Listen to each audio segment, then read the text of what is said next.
Hello student, I am Sonam. Welcome back to my YouTube channel Apna Vidyalaya. आज की इस video में हम आप सभी को बताएंगे क्लास 10th विज्ञान 2025 का बिल्कुल वायरल पेपर। ठीक है, और ये जो वायरल पेपर है यानी 4 मार्च को आप सभी का साइंस का पेपर बिल्कुल ऐसा ही आने वाला है। अगर आप लोग मात्र इस पेपर को तैयार करके चले जाते हो 801 बीबी, ठीक है, तो आप सभी का पूरा साइंस में 70 में 70 नंबर बिल्कुल पक्का है। ये मेरी 100% गारंटी है, क्योंकि ये जो पेपर है ना 801 बीबी, ये जो सेट पेपर है ये साइंस का सबसे वायरल पेपर है। ठीक है, और सभी जिलों में बिल्कुल यही पेपर जो है आने वाला है।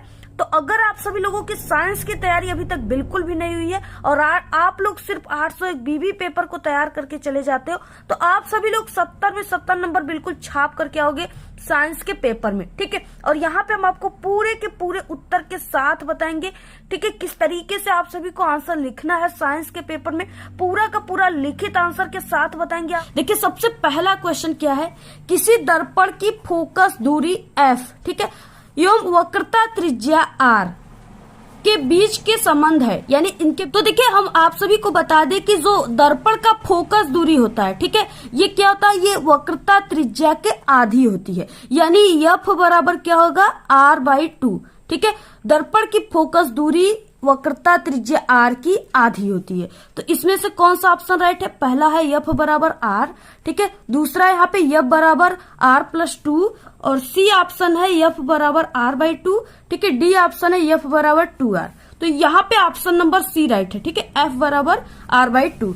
इसके बाद नेक्स्ट क्वेश्चन है दूसरा, वायु के सापेक्ष जल तथा कांच के अपवर्तनांक क्रमशः, ठीक है, 4/3 तथा 3/2 है, तो जल के सापेक्ष कांच का अपवर्तनांक होगा। तो देखिए, अपवर्तनांक को यन से दिखाते हैं, ठीक है, और जल के सापेक्ष कांच का अपवर्तनांक, यानी सबसे पहले यहाँ पे जो लास्ट में चीजें रहेंगी, यहाँ पे जी, ठीक है, जल को वाटर कहते हैं, तो यहाँ पे G&W बराबर क्वेश्चन मार्क, इसका मान जो है पूछ रखा है। ठीक है, तो अब इसको सॉल्व कैसे करना है, सबसे पहले हम आपको इसको सॉल्व करके इतना आंसर लाकर तब आपको दिखाएंगे कि हाँ ये इसका आंसर होगा। देखिए, सबसे पहले क्या है, वायु के सापेक्ष, ठीक है, यानी वायु के सापेक्ष, पहले यहाँ पे वायु के सापेक्ष अपवर्तनांक 4/3 दिया है। इसके बाद जल तथा कांच का अपवर्तनांक, यानी जल से कांच के सापेक्ष जो है अपवर्तनांक वो 3/2 दिया हुआ है। ठीक है, तो पहले वायु के सापेक्ष आप सभी को लिखना है, यहाँ पे वायु के सापेक्ष जल का अपवर्तनांक। ठीक है, तो यहाँ पे A&W बराबर क्या दिया है 4/3। ठीक है, और उसके बाद क्या हो जाएगा, यहाँ पे वायु के सापेक्ष क्या हो जाएगा कांच का अपवर्तनांक। तो वायु के सापेक्ष कांच का अपवर्तनांक, यानी कि वायु है, ठीक है, इसको एयर कहते हैं और अपवर्तनांक को यन कहते हैं और कांच को ग्लास कहते हैं। तो यहाँ पे ANG बराबर क्या हो जाएगा, यहाँ पे 3/2। ठीक है, अब यहाँ पे पूछा क्या है क्वेश्चन में कि जल के सापेक्ष कांच का अपवर्तनांक पूछ रखा है। तो यहाँ पे देखिए, जल का कांच के सापेक्ष अपवर्तनांक, ठीक है, जल तो यहाँ पे वाटर हो जाएगा और अपवर्तनांक को यन से दिखाते हैं, कांच को जी से, ठीक है, ग्लास।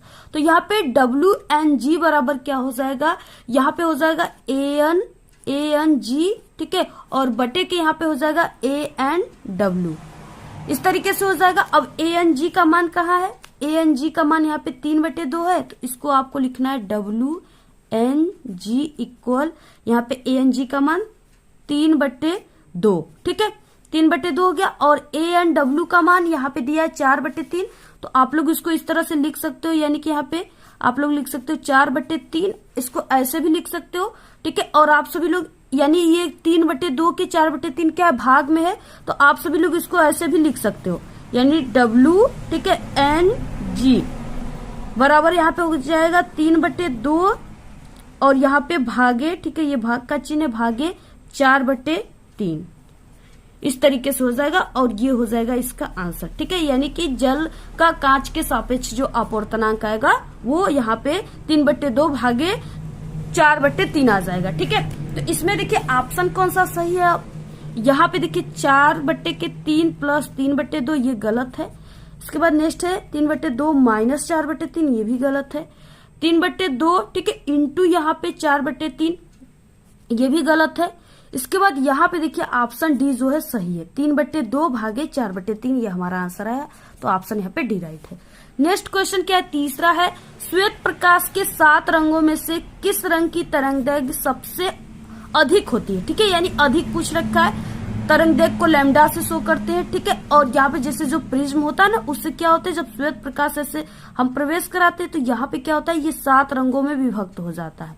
तो इसमें से पूछा है कि सबसे अधिक जो तरंगदैर्घ्य है वो किसका रहेगा, ठीक है, लाल, पीला, बैंगनी या हरा। तो ये लाल का होता है, रेड कलर का।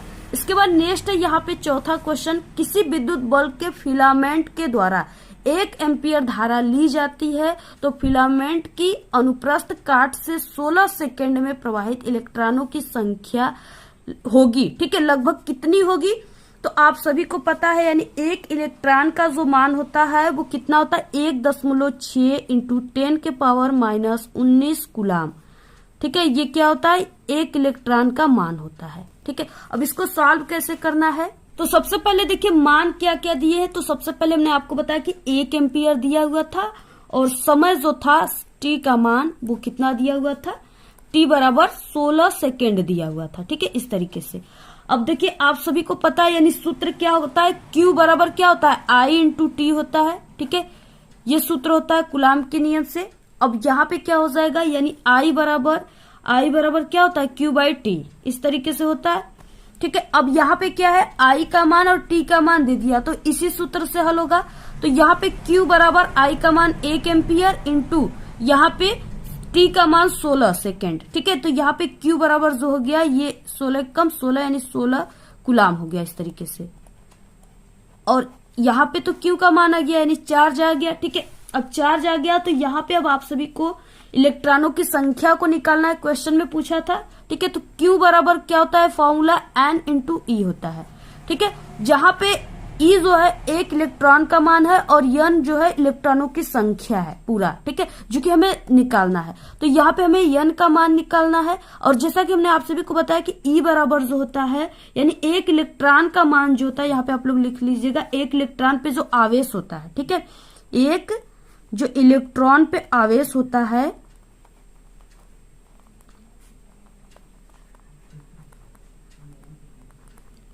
जो एक इलेक्ट्रॉन पे आवेश होता है वो 1.6 इंटू 10 के पावर -19 कूलाम होता है, ठीक है। इसको आप लोग याद रखिएगा, इतना होता है। अब देखिए यहाँ पे यानी ये E बराबर आ गया, E का मान है, E का मान, और इसके बाद हमें N का मान निकालना है, Q का मान यहाँ पे आया हुआ है। तो इस सूत्र को हम पक्षांतर कर देते हैं, ठीक है। यहाँ पे क्या हो जाएगा, E जो है इसके गुणे में है और ये बराबर की इधर आ जाएगा तो भाग में हो जाएगा। तो यहाँ पे क्या हो जाएगा, N बराबर, इसको हम क्या लिख सकते हैं, Q बटे के E, इस तरह से लिख सकते हैं, ठीक है। अब इसी सूत्र पे आप लोग मान रख लीजिए, N बराबर Q का मान यहाँ पे 16 था तो यहाँ पे आपको 16 लिखना है, और बटे E का मान जो है वो 1.6 इंटू 10 के पावर -19 कूलाम है, ठीक है, इस तरीके से।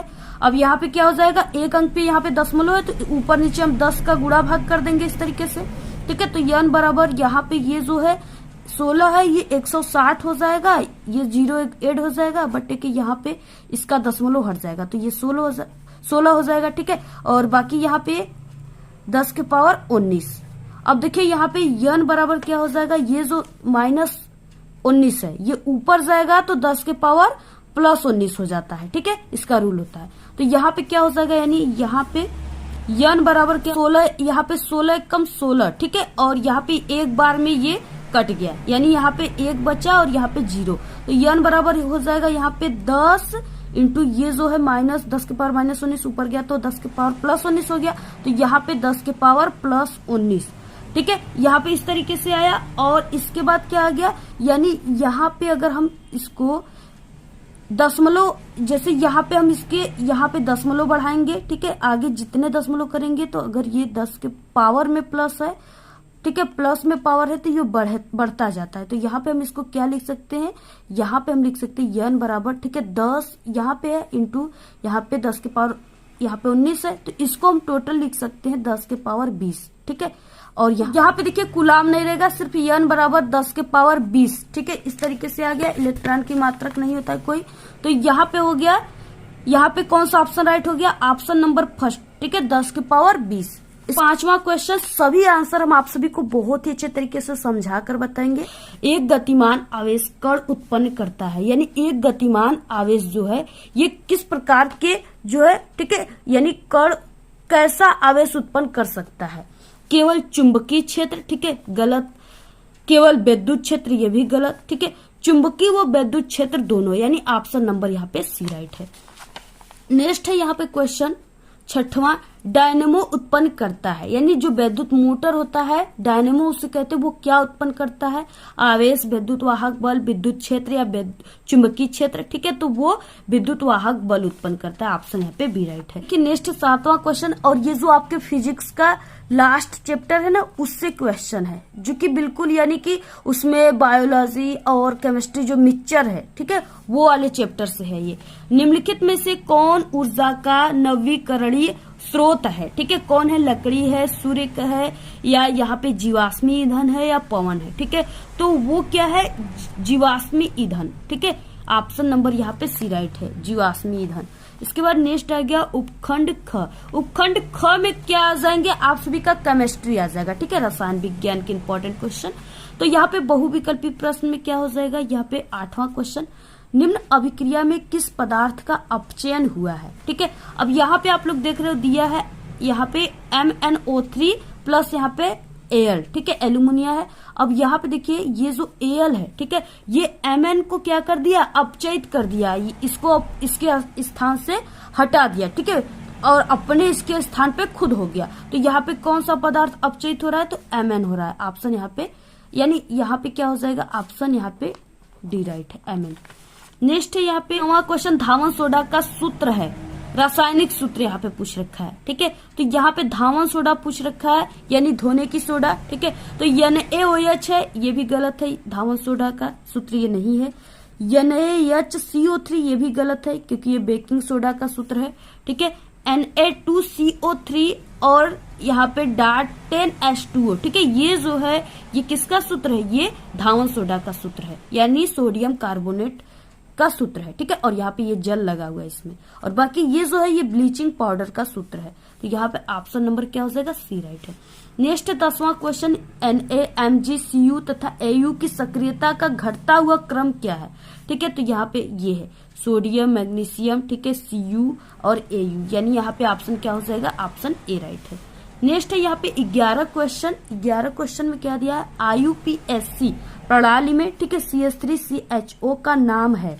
यहाँ पे CH3CHO का नाम पूछा है। तो देखिए यहाँ पे सबसे पहले आपको कार्बन की संख्या को काउंट करना है। 1 कार्बन, 2 कार्बन। ठीक है, 2 कार्बन है। पहले कार्बन को मेथेन कहते हैं, दूसरे कार्बन को एथेन कहते हैं। ठीक है, और कार्बन की संख्या 1 और 2, यानी 1 कार्बन 2 कार्बन। ठीक है, सी से कार्बन होता है, तो यहाँ पे 2 कार्बन है, तो यहाँ पे एथेन हो जाएगा, और प्लस यहाँ पे CHO, यानी CHO को कहते हैं अल। CHO को क्या कहते हैं? अल। अब पूरा मिलाकर क्या पढ़ाएगा? एथेनल। ठीक है, तो ऑप्शन कौन सा राइट हो जाएगा? ऑप्शन बी राइट हो जाएगा।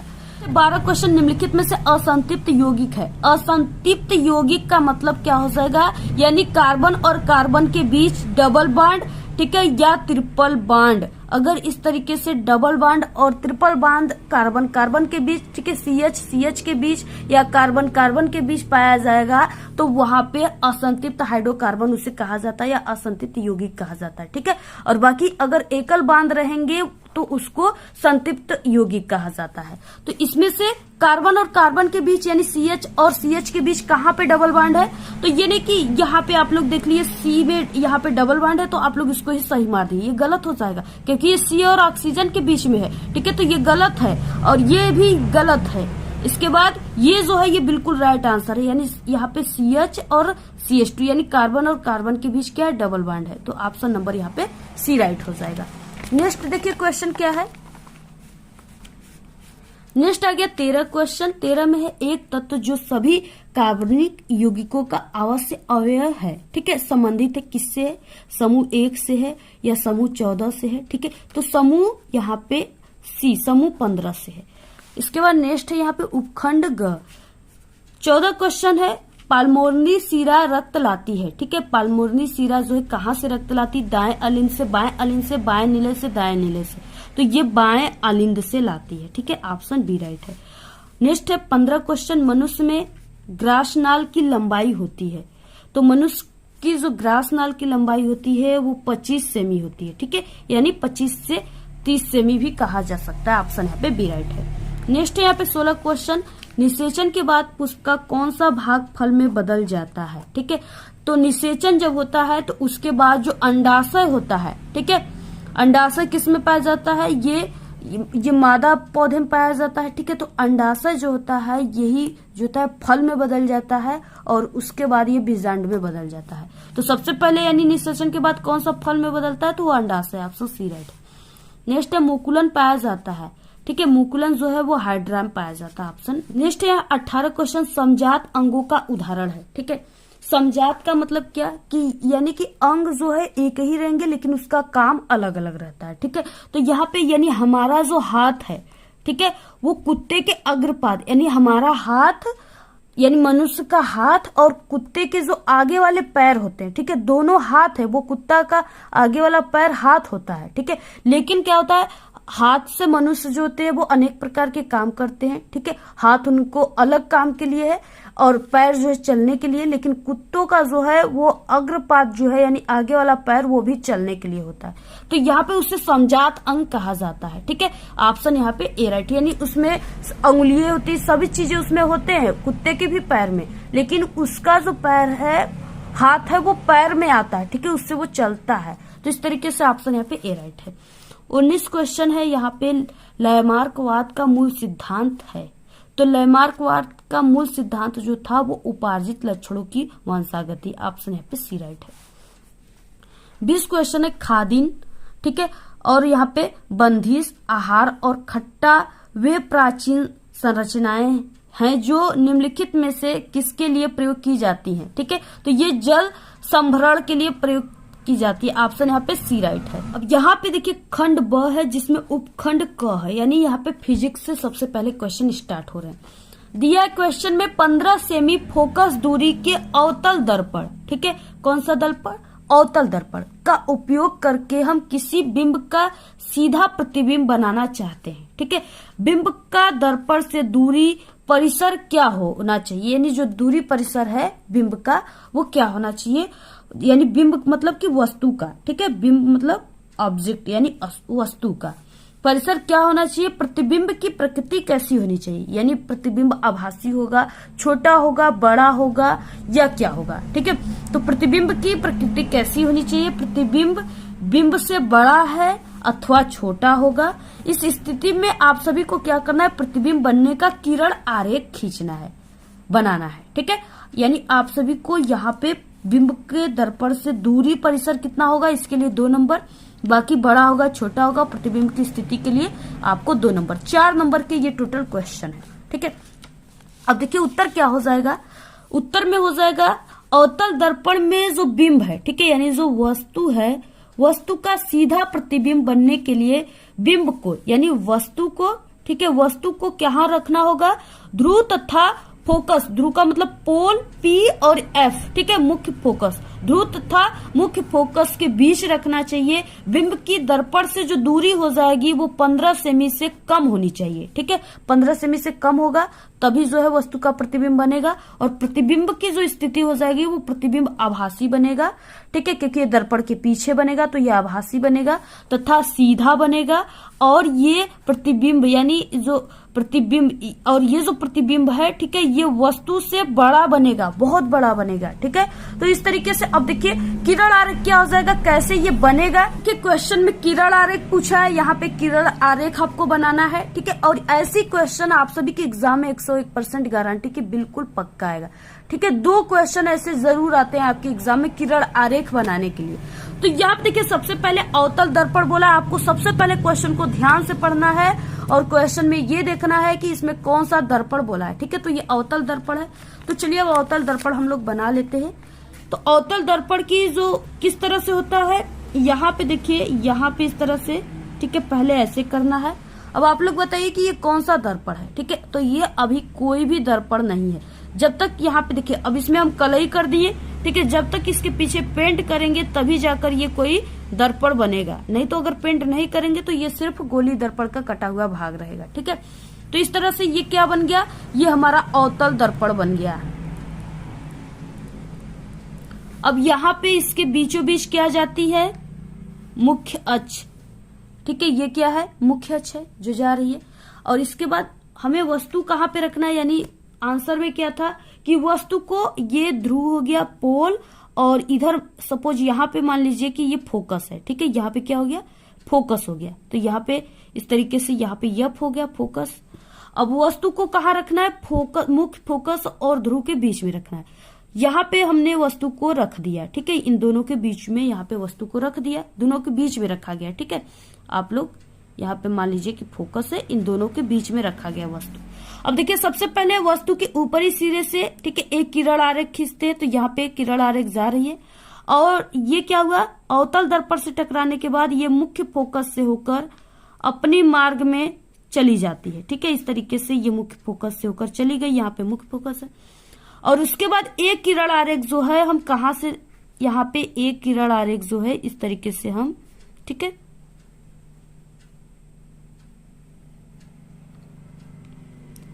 एक किरण आरेख को हम यहां से वक्रता केंद्र से डाल रहे हैं, ठीक है, ये वक्रता केंद्र है। तो जो हम किरण आरेख वक्रता केंद्र से डालते हैं, ठीक है, वो क्या होता है, वस्तु के सिरे से वक्रता केंद्र पर डाल रहे हैं। तो ये क्या होता है कि दर्पण से टकराने के बाद, ठीक है, ये जा रहा है, लेकिन दर्पण से टकराने के बाद फिर से अपने मार्ग में वापिस आ जाता है, ठीक है, इस तरह से आ जाता है।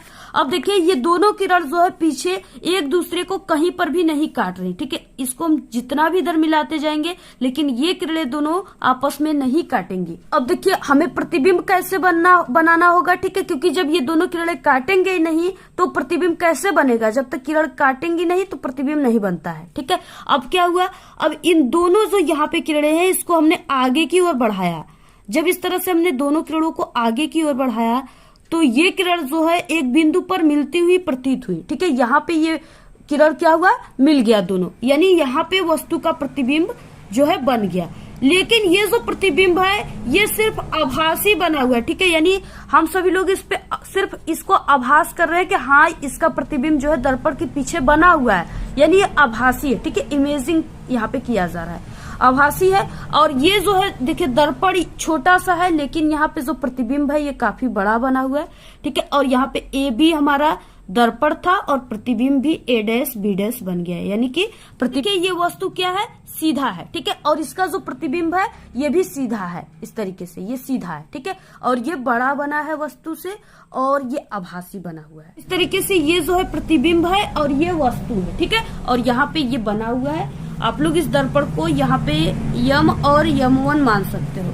तो इस तरीके से आपको पूरा ऐसे ही क्या करना है, किरण आरेख बनाना है और पेंसिल से बनाना है आप सभी को, ठीक है। यहाँ पे हम आपको पेन से इसलिए बनाए कि आपको स्पष्ट यहाँ पे दिख सके।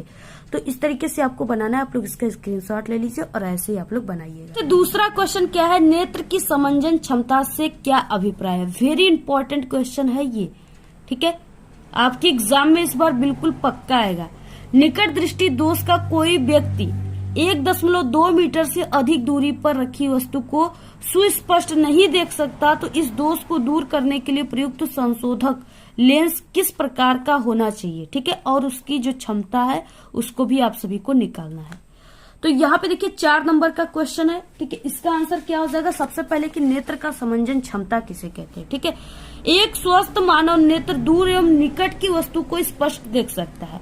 इस कार्य के लिए मानव नेत्र के लेंस की फोकस दूरी घटती बढ़ती रहती है, ठीक है। मानव नेत्र की वह योग्यता जिसके कारण वो नेत्र लेंस की फोकस दूरी घटा या बढ़ा सकता है नेत्र का समंजन क्षमता कहलाता है, ठीक है, समंजन क्षमता कहलाता है। आप सभी लोग देखोगे यानी जो हमारी नेत्र है, ठीक है, नेत्र में जो पाया जाता है यानी कि जो पुतली होता है, अगर आप लोग अंधेरे में जाओगे तो वो पुतली बड़ी हो जाती है अपने आप, ठीक है, और अगर आप लोग प्रकाश में आ जाते हो तो आपके जो आंखों में काले वाली चीज है ना, गोला सा पाया जाता है, उसे पुतली कहते हैं।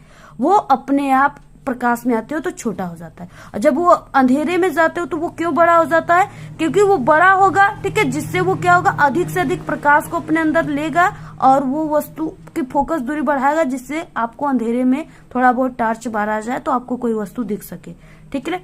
तो इस तरीके से ये जो पुतली का यानी कि फोकस दूरी उसे कह सकते हैं, फोकस दूरी का घटना और बढ़ना जो है यही जो है, ठीक है, नेत्र का समंजन क्षमता कहलाता है। तो ये तो था समंजन क्षमता। बाकी यहाँ पे क्वेश्चन और क्वेश्चन था, ठीक है, निकट दृष्टि दोष के लिए। तो यहाँ पे क्या हो जाएगा, निकट दृष्टि दोष वाला व्यक्ति अधिक से अधिक 1.2 मीटर पर स्थित वस्तु को देख सकता है, ठीक है, जबकि 1.2 मीटर के बाहर की वस्तु को वो नहीं देख पाता है।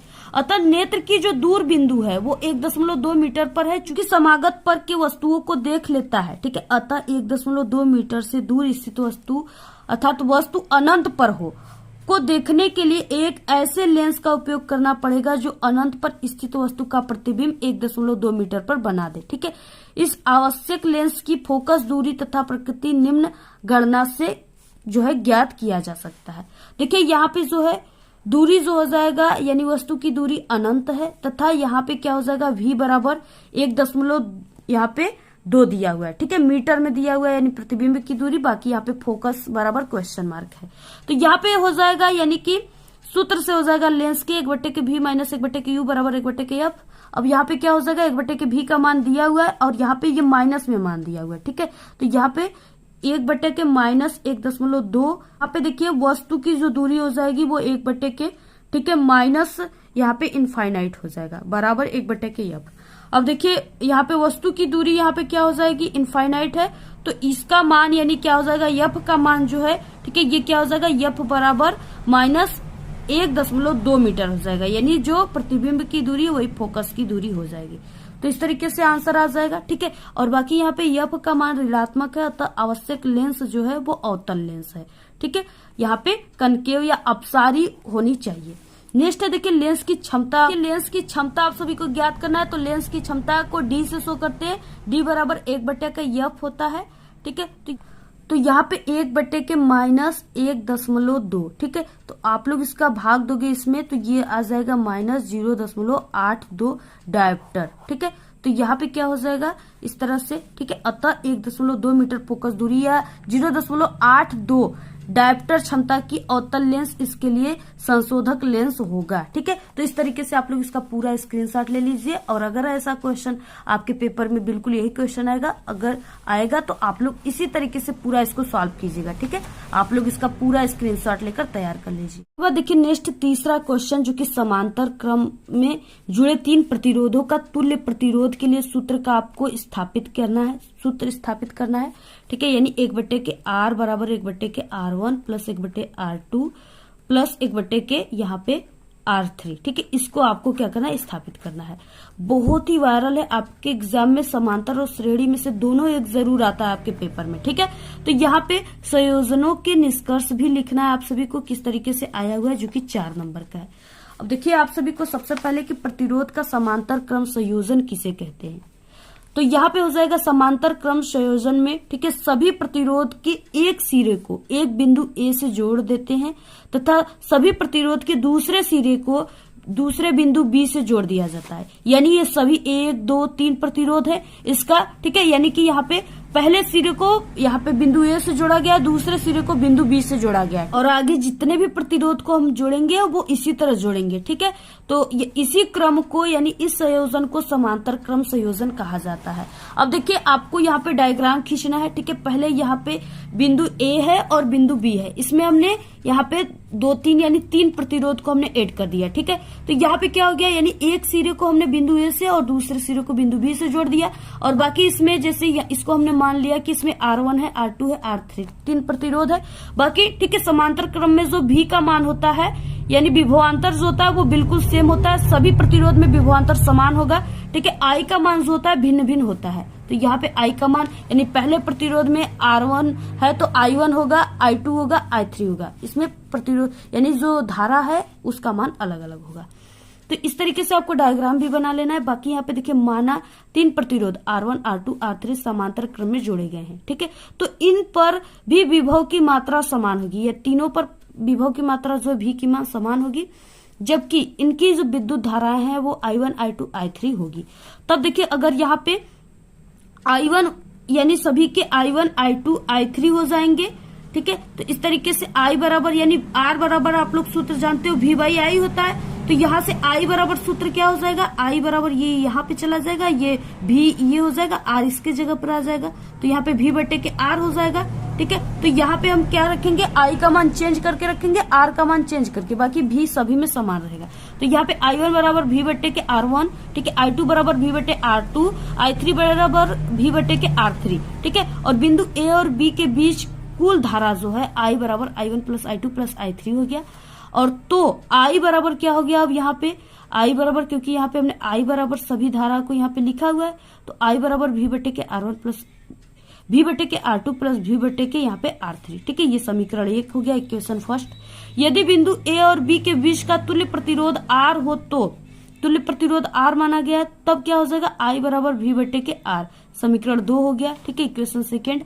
अब समीकरण 2 यानी समीकरण 2 और यहाँ पे समीकरण 2 से I का मान समीकरण 1 में रखने पर, समीकरण 2 में यहाँ पे I बराबर क्या है, V बटे R, ठीक है। तो ये V बटे R जो है वो I के जगह पर इसमें रखने पर क्या हो जाएगा, समीकरण 1 में रखने पर क्या हो जाएगा।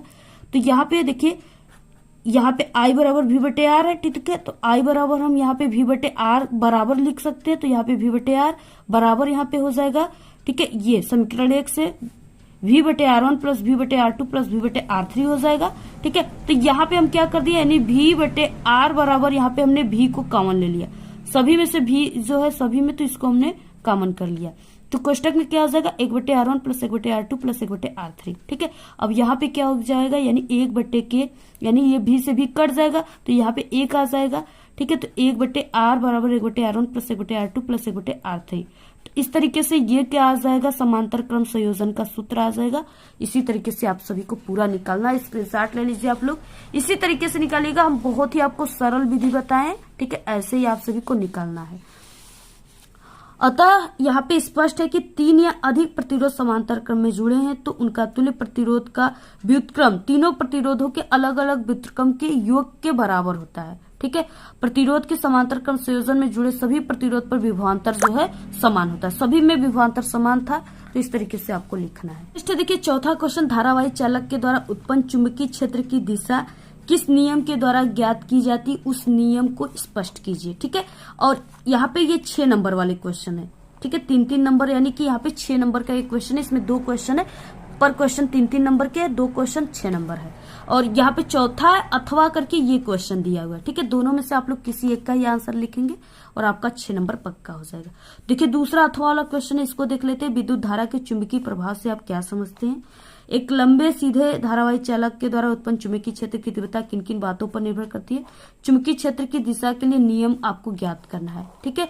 दोनों अथवा है, तो हम आप सभी को इस वाले क्वेश्चन का आंसर बता देते हैं, ठीक है। काफी ये अच्छा है आप सभी लोगों के लिए, और ये जो है इसका आंसर हम पहले से चैनल पे बता चुके हैं। आप लोग साइंस के प्लेलिस्ट में, हमारे चैनल का बना हुआ प्लेलिस्ट साइंस का, उसमें आप सभी लोग जाकर के देख लीजिएगा। तो देखिए यहाँ पे आंसर क्या हो जाएगा, विद्युत धारा का चुंबकीय प्रभाव, ठीक है। पहले क्वेश्चन में यही था, तो चुंबकीय प्रभाव किसे कहते हैं, विद्युत धारा का किसी धारावाही चालक में धारा प्रवाहित करने पर, ठीक है, उसके चारों ओर जो होता है चुंबकीय क्षेत्र, ठीक है, मैग्नेटिक फील्ड उत्पन्न हो जाता है, इसी को विद्युत धारा का चुंबकीय प्रभाव कहा जाता है, ठीक है। इसके बाद देखिए यहाँ पे बोला गया था कि किसी धारावाही चालक के कारण, यानी कि जो है लंबे धारावाही चालक के कारण उत्पन्न चुंबकीय क्षेत्र की तीव्रता के लिए जो बातें निर्भर करती हैं वो बोला गया था क्वेश्चन में, ठीक है। तो धारावाही चालक के कारण उत्पन्न चुंबकीय क्षेत्र बायो तथा सेवट ने विभिन्न प्रयोगों के आधार पर बताया कि सीधे, ठीक है, लंबे धारावाही चालक के कारण उत्पन्न चुंबकीय क्षेत्र की तीव्रता जो है निम्नलिखित बातों पर निर्भर करती है, ठीक है। इस तरह से रहता है ना, इसमें क्या होता है, ऐसे धारा प्रवाहित किया जाता है। तो इस तरीके से ये जो होता है निम्नलिखित बातों पर निर्भर करता है। कौन कौन सा, पहला जो है वो चालक खंड की अल्प लंबाई यानी डेल्टा एल के अनुक्रमानुपाती होती है, ठीक है। यानी यहाँ पे क्या हो जाएगा, डेल्टा बी चुंबकीय क्षेत्र है, तो डेल्टा बी प्रोपोर्शनल टू यहाँ पे डेल्टा एल, ठीक है, अल्प लंबाई। डेल्टा को क्या माना गया है, अल्प यानी बहुत ही छोटी लंबाई। दूसरा क्या है, चालक में प्रवाहित धारा आई के अनुक्रमानुपाती, यहाँ पे डेल्टा बी, ठीक है, प्रोपोर्शनल टू आई यानी धारा आई को प्रदर्शित कर रहा है। तीसरा चालक खंड से बिंदु की दूरी आर के वर्ग के व्युत्क्रमानुपाती होता है, ठीक है। व्युत्क्रमानुपाती जहाँ पे बोलेगा वहां पे आप सभी को 1 बटे यानी यहाँ पे आर या आर का स्क्वायर रखा जाएगा, यानी 1 बटे के रूप में उसे रखा जाएगा, ठीक है। तो यहाँ पे डेल्टा बी प्रोपोर्शनल टू 1/, ठीक है, आर का स्क्वायर, यानी यहाँ पे वर्ग बोला है इसलिए यहाँ पे दूरी आर के, ठीक है, वर्ग के व्युत्क्रमानुपाती होती है, ठीक है। और चौथा क्या है, धारा की दिशा तथा बिंदु के बीच के कोण की ज्या यानी साइन के अनुक्रमानुपाती होती है। डेल्टा भी प्रोपोर्शनल टू साइन थीटा। यहाँ पे देखिए क्वेश्चन है कि चुंबकीय क्षेत्र की दिशा के लिए नियम भी लिखिए आप सभी को, यानी चुंबकीय क्षेत्र की दिशा जो है कैसे ज्ञात किया जाएगा उसको आपको नियम भी लिखना है। ठीक है, तो यहाँ पे देखिए चुंबकीय क्षेत्र की जो दिशा है वो मैक्सवेल का दक्षिणावर्ती पेंच का नियम जो है इससे ज्ञात किया जाएगा। ठीक है, किरण आरेख क्या है, इस तरीके से यहाँ पे पेंच का नियम है। ठीक है, तो यहाँ पे एक पेंच भी लिया गया है। उत्तर क्या हो जाएगा, यदि हम पेच कसते समय पेचकस को दाएं हाथ में पकड़कर, ठीक है, दाएं हाथ यानी इस हाथ में पकड़कर इस प्रकार घुमाएं कि पेच की नोक धारा बहने की दिशा में चले, तो जिस दिशा में पेच को घुमाने के लिए अंगूठा घूमता है, ठीक है, वही चुंबकीय बल रेखाओं की दिशा होगी। यानी तो समझिए यहाँ पे देखिए ये पेन का नोक है, इसको हम पेचकस मान लेते हैं।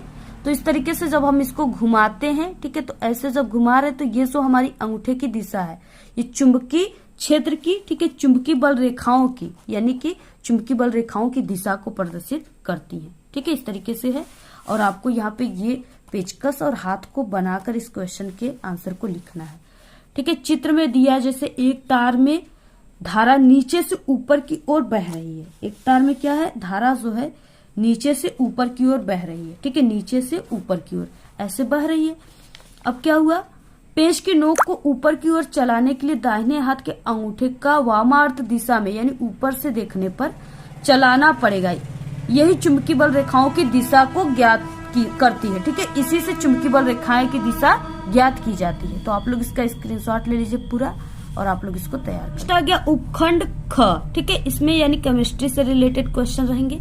जितने क्वेश्चन है समझिए बहुत वायरल क्वेश्चन है। ठीक है, इससे बाहर एक भी क्वेश्चन आएंगे, वेरी इंपॉर्टेंट क्वेश्चन है। और आपके जो बोर्ड का पेपर होता है आप लोग समझिए कि ऐसे ही क्वेश्चन आपके बोर्ड में आएंगे, ऐसे ही क्वेश्चन पूछे जाते हैं। ठीक है, यानी कि ये नहीं कि बहुत ही सरल सरल क्वेश्चन पूछे जाते हैं, इसी टाइप के क्वेश्चन आपके पेपर में पूछेंगे। तो आप सभी को यानी कि बिल्कुल यही क्वेश्चन आपके एग्जाम में आएंगे। ठीक है, यहाँ पे निम्न पदों का वर्णन कीजिए तथा प्रत्येक का एक एक उदाहरण आप सभी को देना है। ठीक है, 2+2 यानी 2 नंबर इस पे 2 नंबर इस पे, 4 नंबर का क्वेश्चन है। पहला संक्षारण किसे कहते हैं, ठीक है। दूसरा है विकृत गंधिता किसे कहते हैं। संक्षारण का मतलब देखिए क्षरण हो जाना, ठीक है। जैसे क्या होता है बारिश के मौसम में जब हम किसी लोहे के छड़ को, लोहे के कील को, ठीक है, क्या करते हैं 2 दिन के लिए बाहर फेंक देते हैं पानी में, ठीक है। तीसरे दिन आप लोग उस कील को लाओगे, छड़ को लाओगे तो देखोगे उस पे भूरी कलर की परत चढ़ी रहेगी, ठीक है। तो वो उसको जंक लगना भी कहा जाता है और गांव देहात की भाषा में उसे मूर्छा भी कहा जाता है कि मूर्छा पकड़ लिया है, ठीक है। तो यहाँ पे क्या हो जाएगा, यानी उसी को संक्षारण कहा जाता है। जब वो भूरी कलर की परत उस लोहे के पे चढ़ जाती है तो लोहा को धीरे धीरे वो कमजोर करता चला जाता है और एक दिन वो लोहा अगर आप लोग तोड़ोगे तो टूट भी जाएगा, ठीक है। तो यानी उसको संक्षारण, उसी को संक्षारण कहते हैं। अगर आप सभी लोग उसी कील को पेंट करके, ठीक है, अगर पानी में फेंकोगे तो वो मुरझाएगा नहीं, उस पे जंक नहीं लगेगा, ठीक है। तो संक्षारण से बचाने के लिए आपको पेंट भी करना पड़ेगा और इसी पूरी प्रक्रिया को संक्षारण कहा जाता है, ठीक है। इस तरीके से आप लोग यहाँ पे देखिए लिखित आंसर है, इसको आप लोग स्क्रीनशॉट लेकर लिख लीजिए। जब लोहे या लोहे जैसे पदार्थों से बनी वस्तु अपने आसपास अम्ल आर्द्रता यानी नमी, ठीक है, उसी को नमी कहते हैं, आदि के संपर्क में आती है तब वो संक्षारित होती है, ठीक है। इस पूरे प्रक्रिया को संक्षारण कहा जाता है, जैसे लोहे पर जंक लगना जो हमने आपको बताया। बाकी है विकृत गंधिता, इसका मतलब क्या है, जैसे आप सभी लोग जब भी कोई, ठीक है, कुरकुरे आप लोग मार्केट में जाते हो, ठीक है, तो आप सभी लोग जो कुरकुरे होते हैं पैकेट में बंद होते हैं, ठीक है, और जो नमकीन होता है ये सब आप लोग देखोगे, ठीक है। तो उसकी जब आप लोग उसको खरीदोगे तो उसके पैकेट आप लोग देखोगे तो उसकी पैकेट जो है वो काफी फुली होती है, उसमें लोग कहते हैं कि हवा भर गया है, ठीक है। तो उसमें जो हवा होता है वो नाइट्रोजन गैस भरे जाते हैं, ठीक है। नाइट्रोजन गैस उसमें रहता है।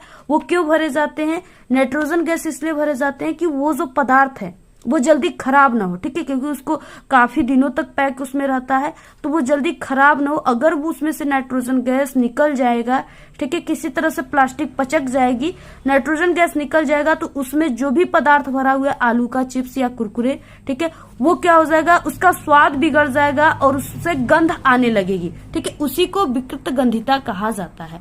तेल या वसा युक्त खाद्य पदार्थ अपचयित होकर अपना स्वाद या गंध बदल लेता है, ठीक है, इस पूरे घटना को विकृत गंधिता कहते हैं। जैसे तेल या वसा में तले हुए खाद्य पदार्थ जैसे नमकीन, ठीक है, पैकेट की चिप्स आदि लंबे समय तक रखने पर उनका स्वाद एवं गंध अप्रिय हो जाता है, ठीक है, यानी आपको अच्छी नहीं लगती है, उसमें गंध आने लगता है, उसका स्वाद बदल जाता है। तरीके से आप लोग पूरा इसको लिखिएगा जैसे हमने आप सभी को बताया है, ठीक है। नेक्स्ट है देखिए 6वां क्वेश्चन, और आप लोग देखिए इस वीडियो को ज्यादा से ज्यादा अपने सभी दोस्तों में शेयर करेंगे, ठीक है, यानी आप लोग टारगेट बनाइए कि आप लोग का 1000 इस वीडियो पे लाइक आना चाहिए। अगर इस वीडियो पे 1000 लाइक आ गया तो हम आप सभी को 2024 बोर्ड में आने वाले जो फरवरी का बोर्ड का पेपर है, ठीक है, सभी सब्जेक्ट क्लास 10th के सभी सब्जेक्ट का पेपर हम आप सभी को बता देंगे। और आप लोग अगर उसको तैयार कर लिए तो आपका 95% जो है बिल्कुल क्लियर हो जाएगा और आप लोग 2024 के टॉपर आप सभी लोग ही बन जाओगे, ठीक है, क्योंकि हर साल जितने भी स्टूडेंट हमारे चैनल से पढ़ते हैं वो बिल्कुल कम समय में ऐसे ही वायरल पेपर तैयार करके वो बोर्ड एग्जाम में 95% लाते हैं, ठीक है, और वो टॉपर स्टूडेंट बन जाते हैं। तो आप सभी लोग को भी शेयर करना है। अगर इतना लाइक आ गया तो समझिए आपके लिए न्यू वीडियोस जिस सब्जेक्ट पे आप लोग कमेंट करेंगे उसकी वीडियो हम आपको तुरंत बनाकर दे देंगे, ठीक है। देखिए, और अगर आप सभी लोग का अभी तक किसी भी सब्जेक्ट की तैयारी नहीं हुई है, आपको वो सब्जेक्ट डिफिकल्ट लगता हो, ठीक है, और आपको बोर्ड एग्जाम में उस सब्जेक्ट में फेल होने की डर है, तो हम आप सभी को बता दें कि हमारे चैनल पे क्लास 10th के ऑल सब्जेक्ट में पास होने की ट्रिक है, बिना पढ़े पास होने की ट्रिक है। और अगर आप लोग हमारे इस ट्रिक का यूज करते हो तो 100% आपको जो है पूरे नंबर मिल जाएंगे, ठीक है, यानी वो 100% बिल्कुल जीनियस ट्रिक है, वो आपके एग्जाम में 100% वर्क करता है। तो आप सभी को वो ट्रिक कहाँ मिलेगी, आपको इसी वीडियो के लास्ट में, आपको स्किप नहीं करना है वीडियो को, लास्ट में आप लोग देखोगे तो आपको 4 प्ले लिस्ट दिखेंगी, उसी पर क्लिक करके आप लोग जैसे मैथ में पास होने की ट्रिक, इंग्लिश में, ठीक है, हिंदी में, सोशल साइंस में, जो भी सब्जेक्ट है सभी में पास होने की ट्रिक है, वहां से आप लोग देख सकते हो, ठीक है। अगर आप सभी लोग, ठीक है, और आप लोग यूट्यूब पर भी सर्च कर सकते हो मैथ में पास होने की ट्रिक, ठीक है, यानी जो भी आपको ट्रिक चाहिए उसका नाम, और हमारे चैनल का नाम है अपना विद्यालय, इसका नाम लेकर के यूट्यूब पर सर्च कीजिए या बोलकर या लिख करके, ठीक है, तो वहां पे हमारी वीडियो आ जाएंगी, वहां से भी आप लोग ट्रिक को देख सकते हो। देखिए, बेकिंग सोडा बनाने की 2 विधियों का रासायनिक समीकरण दीजिए, यानी आपको सिर्फ रासायनिक समीकरण देना है, ठीक है, 4 नंबर में, यानी इसमें 2 क्वेश्चन है, 2-2 नंबर का, 4 नंबर का, यानी इसके बारे में आपको नहीं लिखना है कि हमने ये चीजें लिया, ऐसे ऐसे हमने किया तो ये जाकर इतना बना, ठीक है, सिर्फ आपको समीकरण जो होगा उसी को लिखना है। बाकी इसमें एक क्वेश्चन क्या है, खाने के सोडे से सोडा एस, सोडा एस का मतलब क्या हो जाएगा, सोडियम, ठीक है, कार्बोनेट, ठीक है, जिसे धावन सोडा कहते हैं। सोडा एस का मतलब आप लोग समझिएगा कि ये धावन सोडा है। सोडा एस कैसे प्राप्त करेंगे, केवल रासायनिक समीकरण देना है, इसका भी आपको रासायनिक समीकरण ही देना है। तो सबसे पहले कि आपको बेकिंग सोडा कैसे बनाना है, इसकी 2 विधियों को आपको लिखना है, ठीक है, कितनी विधियां, 2 विधि। तो सबसे फर्स्ट विधि जो है वो क्या है, वो तो यही है कि Na2CO3, ठीक है, यानी कि सोडियम कार्बोनेट और प्लस H2O जल प्लस CO2 कार्बन डाइऑक्साइड, इसका जब हम रिएक्शन कराते हैं तो ये क्या बनता है, यहाँ पे ये बनता है Na, ठीक है, NaHCO3, ये जो है ये क्या है, बेकिंग सोडा है, जिसे सोडियम बाइकार्बोनेट भी कहा जाता है, आप लोग यहाँ पे लिख लीजिएगा, ठीक है, सोडियम बाइकार्बोनेट। और यहाँ पे बना है, यहाँ पे NaHCO3 बन गया, ठीक है, और यहाँ पे देखिए, यहाँ पे सोडियम की संख्या 2 थी, Na2, बैलेंस देखिए रिएक्शन को कैसे करना है, तो यहाँ पे सोडियम की संख्या 2 है तो यहाँ पे हमने 2 लिख दिया, तो सोडियम की संख्या 2 गए। यहाँ पे हाइड्रोजन की संख्या 2 है तो यहाँ पे हमने 2 लिखा, हाइड्रोजन की संख्या 2 गया, ठीक है, और यहाँ पे जो है, यहाँ पे 1 कार्बन, यहाँ पे 1 कार्बन, यहाँ पे 1 2, ठीक है, 2 कार्बन है तो यहाँ पे हमने 2 लिख दिया आगे इसके, तो ये कार्बन भी 2 हो गए। बाकी यहाँ पे 2, यहाँ पे ऑक्सीजन है 2, 1 यहाँ पे 3 और 3 यहाँ पे, 3 दूना के 6 ऑक्सीजन यहाँ पे है, और यहाँ पे 3 O3 दिया है तो 3 का आप लोग, ठीक है, इसमें अगर गुणा करेंगे तो यहाँ पे हो जाएगा 3 दूना के 6, तो यहाँ पे 6 ऑक्सीजन इधर हो गया, तो यानी सभी जो है तत्व जो है बैलेंस है, यानी ये बिल्कुल राइट समीकरण है। ठीक है, आपको समीकरण भी बैलेंस करना है, ये नहीं कि सिर्फ समीकरण कर दिया आपको नंबर मिल जाएगा। सिर्फ समीकरण करोगे तो एक ही नंबर मिलेगा। ठीक है, बैलेंस करोगे तब आपको 2 नंबर पूरे मिलेंगे। तो फर्स्ट विधि ये था। दूसरा विधि क्या था? दूसरा विधि है NaCl, सोडियम क्लोराइड इसका नाम है, H2O जल इसका नाम है। ठीक है, प्लस यहाँ पे इसका CO2 कार्बन डाइऑक्साइड नाम है, और प्लस NH3 यानी इसका अमोनिया नाम है। इसका जब हम यहाँ पे रिएक्शन करते हैं तो ये क्या बनता है? NaHCO3। ठीक है, इसको क्या कहते हैं? इसको सोडियम बाइकार्बोनेट कहते हैं। तो आप सभी लोग देखिए नाम लिख लीजिएगा, जो हम बता रहे हैं आप लोग लिख दीजिएगा। ठीक है, क्योंकि ये वीडियो काफी लंबी हो जाती है, समय भी काफी लगते हैं, तो इसलिए आप लोग इसको लिख लिया करिए। तो ये सोडियम बाइकार्बोनेट है, जिसे बेकिंग सोडा कहा जाता है। ठीक है, तो इस तरीके से ये प्राप्त हो गया, और प्लस यहाँ पे NH4Cl। ठीक है, इसको कहते हैं अमोनिया क्लोराइड। आप लोग नौसादर जानते होंगे, उसी का ये सूत्र है अमोनिया क्लोराइड। ठीक है, तो इस तरीके से दूसरा ये विधि हो गया, यानी पहले क्वेश्चन तो समाप्त हो गए।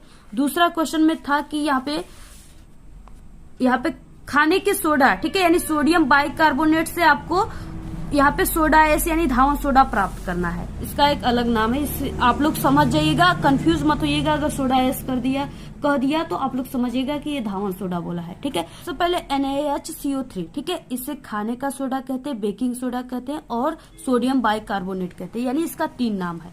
और इससे हमें क्या प्राप्त करना है? तो इससे हमको जो प्राप्त करना है वो Na2CO3। ठीक है, यानी यहाँ पे हमें धावन सोडा या सोडा एस प्राप्त करना है। तो इसके लिए यहाँ पे हमें क्या करना है? Na2 यानी यहाँ पे सोडियम की संख्या 2 है, तो आपको सिर्फ यहाँ पे 2 लगा देना है, और बाकी यहाँ पे क्या बचा? H2O आ जाएगा, और प्लस यहाँ पे CO2 आ जाएगा। ठीक है, और ये जो है इसको गर्म किया जा रहा है, जब खाने का सोडा बेकिंग सोडा को 100 डिग्री सेल्सियस ताप पे, तब जाकर के ये सोडा एस यानी कि धावन सोडा बन रहा है। तो आप लोग इस पूरे रिएक्शन को आई होप समझ गए होंगे, और हमारे जैसा रिएक्शन आपको कोई नहीं बताएगा। ठीक है, इतने अच्छे तरीके से हमने आप सभी को बताया है, और आप लोग ठीक है समझ में आया कि नहीं, आप लोग कमेंट करके बताइएगा कि आपको रिएक्शन समझ में आ गया। और इसके 7वां क्वेश्चन, अयस्क के सांद्रण से आप क्या समझते हैं? झाग उत्प्लावन विधि के आपको वर्णन करना है। ठीक है, 2 + 2 यानी 4 नंबर का क्वेश्चन है। अब देखिए क्या हो जाएगा, यानी अयस्क का सांद्रण, अयस्क में विद्यमान अपद्रव्यों को दूर करना ही अयस्क का सांद्रण कहलाता है। यानी अयस्क में क्या होते हैं? विभिन्न प्रकार की अशुद्धियां मिली होती है, उसे विभिन्न प्रकार के, ठीक है, यानी प्रकारों से सांद्रण जो है किया जाता है, जिससे उनमें की अशुद्धियां दूर हो जाती है। उस पूरी प्रक्रिया को अयस्क का सांद्रण कहा जाता है। बाकी यहाँ पे फेन फ्लवन यानी कि यहाँ पे झाग बोला है। ठीक है, झाग उत्प्लावन विधि का आप सभी को वर्णन करना है, यानी फेन फ्लवन विधि। अब यहाँ पे क्या हो जाएगा? सल्फाइड अयस्क के सांद्रण के लिए फेन फ्लवन, ठीक है, या इसे झाग उत्प्लावन विधि भी कहा जाता है। ठीक है, इसका प्रयोग किया जाता है। इसमें क्या हो जाएगा? प्रयोग में क्या हो जाएगा? सल्फाइड अयस्क के आप सभी को भारी चूड़ को जल से भरी एक टैंक में, ठीक है, इस तरीके से यहाँ पे आपको ये वाली डायग्राम यानी ये वाली फिगर भी आप सभी को बनाना है। यहाँ पे एक प्रकार का ये टैंक है, ठीक है, उसमें क्या है, इस तरीके से यहाँ पे एक वायु यहाँ से जाएगा, इसलिए यहाँ पे एक पाइप लगा दिया गया है, बाकी इसमें इस तरीके से होल कर दिए गए हैं। अब यहाँ पे क्या हुआ, इसमें झाग, ठीक है, झाग जैसे हो सकता है डिटर्जेंट पाउडर का भी हो सकता है और भी, ठीक है, तो इसमें क्या डाला जाता है? सल्फाइड अयस्क प्लस जल प्लस तेल डाला जाता है। ठीक है, तेल किसका रहता है? चीड़ का तेल रहता है। ठीक है, तो यहाँ पे ये डाला जाता है किसमें? टैंक में। इसके बाद जल में थोड़ा तेल डालकर वायु प्रवाह के द्वारा जल को खूब, ठीक है, आलोड़ित यानी हिलाया जाता है। ठीक है, विलेय अपद्रव जल में घुल जाते हैं, जितने भी विलेय यहाँ से वायु हमने जब भेजते हैं, वायु के द्वारा इसको हलोड़ा जाता है, एक तरह से आप लोग समझिए, यानी हिलाया जाता है। ठीक है, तो विलेय अपद्रव के जल में क्या होता है? घुल जाता है। बाकी जो सल्फाइड के हल्के कण होते हैं वो फेन के साथ क्या होता है? जल की सतह के ऊपर आ जाते हैं। ये जो है ये फेन के साथ यानी झाग के साथ ऊपर आ गए। ठीक है, ऊपर आ जाता है, जिन्हें अलग कर लिया जाता है, जिसे अलग कर लिया जाता है, और फिर यानी झाग को समाप्त करने के लिए उसमें थोड़ा अम्ल मिलाया जाता है। फिर सल्फाइड अयस्क को छानकर सुखा लिया जाता है। इस झाग को ले लिया जाता है, इसमें से सल्फाइड अयस्क को, ठीक है, क्या किया जाता है? छानकर सुखा लिया जाता है। बाकी जो अशुद्धियां होती है वो इस तरह से पेंदी में बैठ जाती है। ठीक है, ये अशुद्धियां हैं। तो इस तरीके से आपको पूरा ऐसे ही आप लोग फिगर का स्क्रीनशॉट ले लीजिए। आपको ऐसे ही पूरा बनाना है, तभी आपको पूरे 4 नंबर मिलेंगे, अदरवाइज नहीं मिलेंगे। पूरे क्वेश्चन का आंसर लिखेंगे तभी आपको 4 नंबर मिलेंगे। इसके बाद नेक्स्ट 8वां क्वेश्चन, साबुन तथा अपमार्जक में अंतर स्पष्ट कीजिए। ठीक है, ये कितने नंबर का है? 6 नंबर का। आपको इसका अंतर लिखना है। साबुन आप लोग जानते हो, ठीक है। अपमार्जक जो होता है यानी डिटर्जेंट पाउडर जो होता है, ठीक है, जिसको निरमा वगैरह कहते हैं, सोडा वगैरह, वही है। ठीक है, अब इसमें आपको अंतर लिखना है। तो आपको अंतर कैसे लिखना है? सबसे पहले यहाँ पे साबुन, ठीक है, सॉप, और यहाँ पे अपमार्जक, ठीक है, डिटर्जेंट। और इसके बाद देखिए इसमें पहला अंतर क्या हो जाएगा? साबुन लंबी श्रृंखला वाले वसा अम्लों का सोडियम लवण होता है, ठीक है, यानी ये इसमें वसा मिलाया जाता है, इसलिए चिकना होता है। इसके बाद ये क्या हो जाएगा? संश्लिष्ट अपमार्जक लंबी श्रृंखला वाले बेंजीन लवण होता है, जो कि सल्फोनिक अम्ल का सोडियम लवण या लंबी श्रेणी वाले, ठीक है, एल्काई हाइड्रोजन सल्फेट का सोडियम लवण होता है, यानी ये होता है। साबुन क्या होता है? साबुन कठोर जल के साथ झाग उत्पन्न नहीं करता। साबुन जो है कठोर जल है, उससे ये झाग नहीं उत्पन्न करता है। बाकी जो ये निरमा है यानी ये जो है डिटर्जेंट है, ये अपमार्जक कठोर जल के साथ भी झाग उत्पन्न करता है। साबुन को वनस्पति तेल या जंतु वसा से बनाया जाता है, ठीक है। साबुन को किसी वनस्पति तेल के द्वारा भी बनाया जाता है, और जंतु वसा यानी कोई जंतु है उसके चर्बी को पिघला करके वसा निकाला जाता है, उससे भी बनाया जाता है, ठीक है। इसके बाद संश्लिष्ट अपमार्जक कोयले तथा पेट्रोलियम के हाइड्रोकार्बन से बनते हैं। नेक्स्ट है, साबुन जल प्रदूषण नहीं फैलाता है, लेकिन जो अपमार्जक है ये जल प्रदूषण क्या करता है? फैलाता है, ठीक है। जो है डिटर्जेंट जो है अपमार्जक, उसमें झाग होते हैं, जिससे ये जल प्रदूषण फैलाता है। इस तरीके से आपको पूरा अंतर लिखना है। अथवा क्वेश्चन, इसमें आप लोग इस क्वेश्चन को कीजिए। अथवा आधुनिक आवर्त सारणी का आधार क्या है? समझाइए। हम किसी आवर्त के 2 गुण भी आप सभी को लिखना है, ठीक है। 6 नंबर का है। तो देखिए ये वीडियो काफी लंबी हो जाएगी, इसलिए हम आपको यहाँ पे इसका आंसर नहीं बताएंगे, ठीक है। और इसका आंसर आप सभी को हमारे चैनल के साइंस का जो प्लेलिस्ट है आप लोग वहां से देख लीजिएगा, ठीक है। और आप लोग कमेंट करोगे तो वहां पे भी हम आपको लिंक सेंड कर देंगे, वहां से भी देख सकते हो, और डिस्क्रिप्शन बॉक्स में भी हम लिंक दे देंगे, वहां से भी देख सकते हो। तो देखिए आधुनिक जो आवर्त सारणी है, इसको परमाणु क्रमांकों के बढ़ते हुए क्रम में रखा गया है, ठीक है। आप लोग इसको समझ जाइए। नेक्स्ट क्वेश्चन है 9वां, जो कि उपखंड यहाँ पे ग है। धमनी तथा सीरा में अंतर स्पष्ट करना है, ठीक है। तो यहाँ पे ये 4 नंबर का है। तो इस दूसरा देखिए, जितने भी क्वेश्चन है सभी बिल्कुल वायरल क्वेश्चन है, ठीक है। आपके एग्जाम के पेपर में साइंस में सभी क्वेश्चन बिल्कुल आएंगे, और जितने भी हम आप सभी को पेपर बता रहे हैं ये 100% बिल्कुल रियल पेपर है, ठीक है। इसमें से यानी क्वेश्चन जरूर आपके एग्जाम में आएंगे। तो नेक्स्ट है यहाँ पे परागण से आप क्या समझते हैं? ये कितने प्रकार का होता है? वर्णन कीजिए। तो देखिए परागण सबसे पहले किसे कहते हैं ये आपको जानना है। तो किसी पुष्प के परागकणों का उसी पुष्प या उसी जाति के दूसरे पादप के, ठीक है, किसी पुष्प के वर्तिकाग्र पर पहुंचने की क्रिया को परागण कहते हैं। और ये जो परागण की क्रिया होती है यानी कि इसके प्रकार जो होते हैं 2 होते हैं, स्वपरागण और परपरागण, ठीक है, 2 प्रकार होते हैं। तो आप सभी लोग उस प्रकार के बारे में भी आप सभी को लिखना है, प्रकार के बारे में भी आप सभी को लिखना है, ठीक है। और आप सभी को पूरा यानी लिखा लिखाया आंसर आप सभी को प्लेलिस्ट में मिल जाएंगे, वहां से देख लीजिएगा।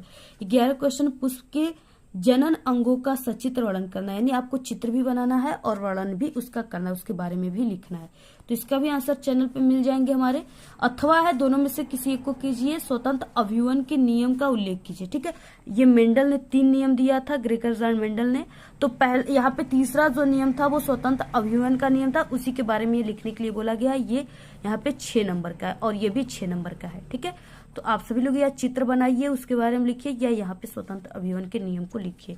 और आप सभी को इसमें क्रॉस भी कराना है, ठीक है। कौन कौन से जैसे लंबे पुष्प, ठीक है, और जैसे लाल पीले फूल में आप सभी को क्रॉस कराना है इसको, जो भी प्राप्त हुए थे, ठीक है। 9 संबंधे 3-3 एक साथ प्राप्त हुआ था, तो आप लोग को उसको पूरा, ठीक है, क्रॉस भी दिखाना है।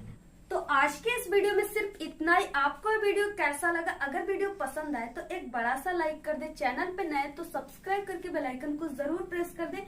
Thanks, all the very best, bye bye.